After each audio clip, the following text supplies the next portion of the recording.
আজ ঢালাই হবে, যার জন্য ক্রেন এসেছে। দেখেন সিমেন্টের লরি এসেছে, মানুষজনও এখানে উপস্থিত হয়েছে, কারণ আজ কংক্রিট ঢালাই হবে ছাদের।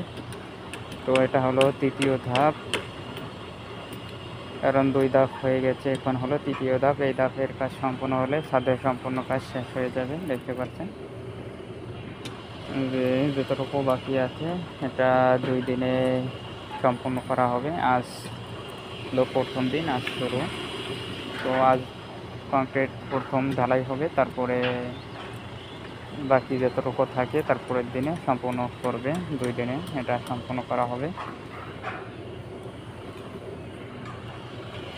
লরি দেখতে পাচ্ছেন যে ক্রেনের আগেই লরি এসেছে, ও সাইডে আরেকটা লরি আছে দেখতে পাচ্ছেন, একবারে দূরে, অনেক দূরে দেখতে পাচ্ছেন যে লরি 2টা চলে এসেছে।